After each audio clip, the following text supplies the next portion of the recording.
ഇന്ന് നമുക്കൊരു ക്യാൻഡിലായ ഞാനിത് ചെയ്യുന്നത് ഒരു സീ തീമിലാണ്. അതിനായിട്ട് കുറച്ച് ഷെൽസ് ഞാനിവിടെ എടുത്തിട്ടുണ്ട്. ഇതിന് ഭംഗി കൂട്ടാൻ വേണ്ടിയിട്ട് ഞാൻ കുറച്ച് ബീഡ്സും കൂടിയിട്ട് ആഡ് ചെയ്ത് കൊടുക്കുന്നുണ്ട്. ചെറിയ ബീഡ്സും വലിയ ബീഡ്സും ആയിട്ടാണ് ഞാനിതിൽ ആഡ് ചെയ്ത് കൊടുക്കുന്നത്. മുക്കാൽ ഭാഗത്തോളം നിറയുന്ന വിധത്തിൽ നമ്മൾ വെള്ളവും കൂടി ആഡ് ചെയ്ത് കൊടുക്കുന്നുണ്ട്. ഇനി ക്യാൻഡിലാവേണ്ട മെയിൻ സ്റ്റെപ്പ്, ക്യാൻഡിൽ മെൽറ്റ് ചെയ്യുക, ഒഴിച്ചു കൊടുക്കുക. ഒഴിക്കുമ്പോൾ നിങ്ങൾ ശ്രദ്ധിക്കണം, അതിന് സൈഡിൽ നിന്ന് ഒഴിക്കാൻ ശ്രദ്ധിക്കണം കേട്ടോ.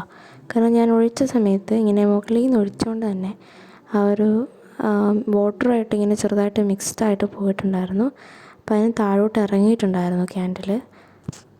ലാസ്റ്റ് ആ തിരികൂടിട്ട് കഴിഞ്ഞാൽ ക്യാൻഡിലെ എല്ലാ പ്രോസസ്സും കഴിയും. എങ്ങനെയുണ്ട്, ഇഷ്ടപ്പെട്ടോ ഇല്ലയോ എന്നുള്ളത് കമൻറ്റ് ചെയ്യാൻ മറക്കരുത് കേട്ടോ. ലൈക്കും ഷെയറും സബ്സ്ക്രൈബും കൂടി ഒന്ന് ചെയ്തേക്കണേ.